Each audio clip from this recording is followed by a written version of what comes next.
Oke, kita mulai ya rapat sore ini. Oke, selamat sore rekan-rekan semua. Terima kasih sudah hadir kesempatan kali ini. Mendesak ini kan ada isu yang perlu kita bahas. Kita adakan rapat ini, ada temuan serius di pekerjaan erection girder kemarin ya. Di proyek kita ini proyek eh, pembangunan jalan tol akses Patimban Paket 2. Sebelum masuk ke pembahasan, mohon masing-masing menyebutkan nama dan tugasnya ya. Dimulai dari tim saya, coba eh, HSE Manager Pak Deano, coba silakan dimulai. Baik Pak, perkenalkan saya Deano selaku HSM Manager dari Main Contractor. Saya Priska Evelyn, Site Construction Engineer dari Main Kontraktor. Eko Pak dari Crane Supervisor. Sore Pak Eko ya.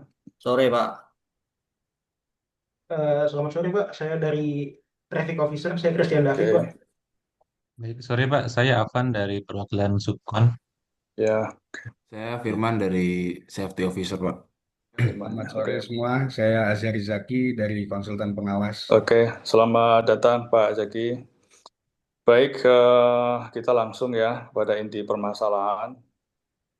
Dari laporan yang kami terima ini kita punya permasalahan. Yang pertama di rambu lalu lintas yang belum lengkap dan juga sering berpindah-pindah ini.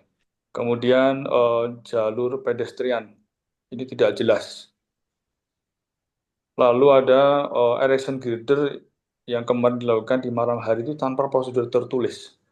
Ini maksudnya bagaimana ya? Coba Pak Deano bisa jelaskan dulu ya temuan di lapangan yang eh, kita bahas sebelumnya secara ringkas. Oke, baik Pak. Dari hasil inspeksi lapangan yang dilakukan, pengendalian lalu lintas dan exclusion zone-nya itu tidak konsisten, Pak. Nah, yang paling krusial ini pekerjaan erection girder dengan kren ini dilakukan tanpa prosedur yang tertulis, penutupan jalur, dan tanpa acuan RKK pelaksanaan di lapangan, Pak. Wah, lalu dari segi teknis, kenapa itu metode kerja kok bisa jalan tanpa prosedur tulis? Izin Pak, terus terang karena belum ada metode erection girder yang dijabarkan rinci di RKK pelaksanaan, jadi keputusan teknis banyak diambil berdasarkan pengalaman lapangan, terutama saat kerja malam Pak. Pengalaman lapangan. Coba kalau dari sisi crane, Pak Eko, apakah ini memang permasalahan di alat atau secara prosedural ya? Memang belum Harusnya paham bukan gitu, sih Pak. Pak, bukan soal alat ini Pak. Crane kita udah siap, kapasitas kita udah cukup. Tapi kayaknya masalahnya ini dari lifting plan-nya itu nggak tertulis deh Pak. Kita masih secara lisan aja, jadi belum bisa jadi acuan bersama dan permit to lift-nya itu nggak diberlakukan secara formal gitu. Jadi kita juga kesulitan gitu kontrol radius kerja dan area amannya tidak konsisten gitu Pak. Nah, itu Hmm. yang kami lihat di lapangan, Pak. Area amannya itu selalu berubah, Pak. Kok bisa Bapak lanjut kerja ya? Coba kalau dari sisi traffic management dan pedestrian nih, kenapa kok bisa warga masih bisa masuk di area pekerjaan itu? Izin Pak, sementara prosedur penutupan jalan yang kita punya Pak, prosedurnya belum jelas dan baku untuk erection girder di malam hari Pak. Rambu yang kita gunakan juga sementara dipindahkan menyesuaikan kondisi.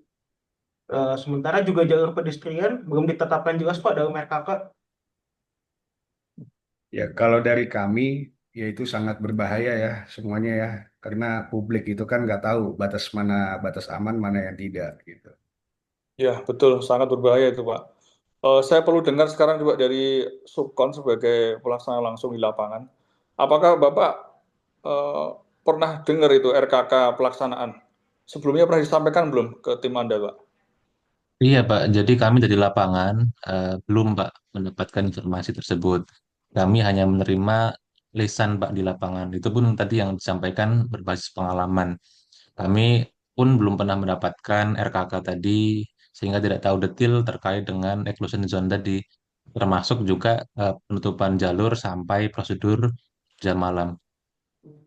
Ya, kalau dari sisi monitoring memang nggak ada sih bukti implementasi RKK. Mm-mm. Terus juga belum ada checklist metode kerja, belum ada permit to live, dan ya belum ada pencatatan IRMIS. Artinya efektivitas RKK pelaksanaan ini nggak bisa kita ukur gitu, Pak. Wah, ini perlu jadi catatan penting ini Pak Firman ya, Ya, dan Pak Adriano ya. Oke, saya eh, rangkum dulu ini. Sebenarnya kita tidak kekurangan dokumen ya, sesuai apa namanya, sesuai aturan dan SOP yang kita jalankan untuk metode kerja Erickson itu sudah jelas. Tapi dokumen ini sayangnya tidak dipakai di acuan lapangan. Akibatnya apa?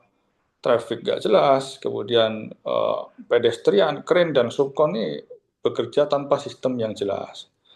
Makanya coba saya minta tim HSE, kemudian dan dari Pak Zaki ya sebagai pengawas berikan rekomendasi Pak, mohon maaf ini. Oke, baik Pak. Dari kami usulkan pekerjaan untuk dihentikan sementara, Pak. RKK pelaksanaannya harus direvisi terlebih dahulu, mulai dari prosedur penutupan jalur, exclusion zone itu sendiri, terus mulai juga dari metode erection girder dengan kerennya, dan juga komunikasi ke subkon wajib tertulis, Pak. Oke, kalau dari kami setuju apa yang sudah disampaikan itu. Tanpa itu kami nggak bisa menyetujui pekerjaan untuk dilanjutkan. Hmm. Baik, sepakat ya. Saya dengan berat hati ini pekerjaan erection girder saya minta dihentikan sementara. Ya, tolong dicatat baik-baik. Nah, untuk itu tim HSE dan engineering tolong siapkan revisi RKK pelaksanaan. Kemudian tim traffic management menyiapkan pengaturan jalur dan pedestrian. Lalu Bapak Subkon, tolong Pak ya, wajib ikut induction ulang. Kemudian setelah diverifikasi oleh tim Pak Zaki, baru pekerjaan boleh nanti dilanjutkan. Begitu Pak ya. Jadi fokus kita jelas, cari aman, terkendali, dan tidak membahayakan publik. Ya, sepakat ini ada gap yang cukup serius pada implementasi RKK pelaksanaan. Tapi saya perlu pastikan apa yang kita perbaiki, siapa yang bertanggung jawab, dan efeknya apa nih. Berapa lama delay terhadap waktu, kemudian cek juga untuk terkait biaya nanti saya minta pastikan. Saya minta coba bahas satu persatu Pak Diano. Oke, Pak. Dari sisi K3, rencana perbaikannya tuh mulai dari yang pertama dari revisi RKK pelaksanaan khusus pekerjaan erection girder. Revisinya akan mencakup prosedural tertulis tentang penutupan jalur, penetapan exclusion zone tadi, dan juga metode kerja erection girder dengan kren pada malam hari, serta mekanisme komunikasinya ke subkontraktor, Pak. Kami estimasikan penyusunannya dan internal review RKK ini 2 hari kerja, Pak. 2 hari, termasuk approval internal Bapak ya? Ya, termasuk dengan koordinasi dengan tim engineering dan traffic officer, Pak. Oke. Izin Pak, dari sisi teknis kami akan menurunkan revisi RKK ke metode kerja detail. Kami susun tahapan erection girder per span, lengkap dengan sequencing, waktu kerja malam, dan keterkaitan dengan pengaturan lalu lintas. Penyusunan metode ini bisa kami selesaikan bersamaan dengan revisi RKK, jadi tidak menambah durasi, Pak. Oke, berarti metode bisa paralel ya, tidak menunggu RKK final dulu gitu ya? Betul, Pak. Kita kerjakan paralel, Pak. Oke, kalau dari sisi kren Pak, kita akan siapin lifting plan tertulis dan permit to lift-nya untuk setiap tahapan erection girder. Ini termasuk perhitungan kapasitas krennya, radius kerjanya, terus area amannya. Nah, penyusunan lifting plan ini estimasi selesai itu dalam 1 hari Pak. Karena data Yakin data Bapak teknisnya ya? sih udah ada situ Pak. Ya, Yakin Bapak ya tidak menambah yakin delay? Pak. Oke. Oke. Iya Pak. Ya, ya, yakin, Pak, justru ini bisa mencegah rework sama berhenti mendadak kayak ini lagi, Pak. Ya, sih. Oke, paham. Oke. Siap, izin Pak. Kalau dari sisi traffic Pak, kita akan menyusun traffic management plan khusus pekerjaan erection girder di malam hari Pak. Termasuk penutupan jalur sementara dan jalur pedestrian alternatif Pak, biar nggak ada yang masuk lagi Pak ke area proyek. Rambu dan barrier yang kita gunakan juga akan kita pasang permanen Pak selama pekerjaan keren supaya nggak pindah-pindah lagi.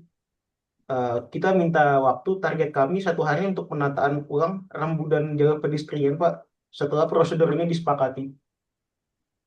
Ya, Pak David, tolong ya, Bapak pastikan lagi tidak ada warga yang masuk di area kerja.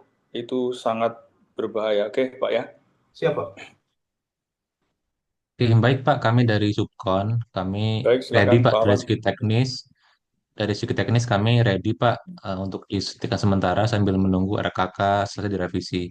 Nah, kami hanya minta bahwa kakak dan juga metodenya dijelaskan secara tertulis Pak, sehingga kami juga bisa menyampaikan itu kepada tim yang ada di bawah. Jika ada safety conduction dan toolbox meeting khusus sekitar kami siap untuk menyertai. Ya, untuk memastikan perbaikan ini berjalan, kami akan menerapkan KPI keselamatan Action Girder seperti kebutuhan kepatuhan permit to lift, kepatuhan exclusion zone, pencatatan NIRMIS, lalu monitoring akan dilakukan selama pekerjaan klien berlangsung dan dilakukan setiap hari.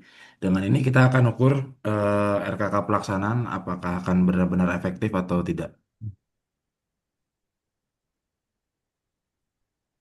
Oke, baik. Kalau dari sisi kami, rencana perbaikan ini semua bisa diterima, namun pekerjaan direction leader baru boleh dilanjutkan setelah yang pertama, RKK pelaksanaan direvisi, disosialisasikan, dan diverifikasi lapangan. Kami akan lakukan verifikasi maksimal 1 hari setelah dokumen siap dan sudah kita terima. Baik Pak, dicatat ya. Terima kasih kerjasamanya. Rekan-rekan saya rangkum juga rencana perbaikan terkait erection girder ini ya dan isu-isu yang terkait di situ. Tolong saya dikoreksi kalau ada yang salah. Revisi RKK dan metode kerja 2 hari, kemudian lifting plan dan traffic management disiapkan secara paralel ya. Kemudian safety induction and toolbox meeting dilakukan sebelum pekerjaan dimulai kembali nanti ya. Kemudian dengan kerja paralel ini totalnya dampak terhadap schedule sekitar 2 sampai 3 hari ya. Tentunya nanti bisa kita recovery untuk percepatan kita cari pengurangan di aktivitas berikutnya. Ya, saya ulang lagi, pekerjaan executive ini saya putuskan dihentikan sementara selama proses perbaikan. Setelah semua perbaikan diverifikasi oleh tim Pak Zaki, ya, pekerjaan dapat dilanjutkan tanpa ada kompromi selain untuk mencapai keselamatan. Fokus kita jelas, lebih baik pekerjaan dihentikan sementara daripada menanggung resiko yang tidak tergantikan. Gitu rekan-rekan ya, terima kasih atas waktunya. Selamat bekerja dan wassalamualaikum warahmatullahi wabarakatuh. Waalaikumsalam warahmatullahi wabarakatuh. Terima kasih Baik, Pak. Terima kasih Terima kasih semua. Pak. Makasih. Pak Biska, masih Waiko, ya, rekan-rekan.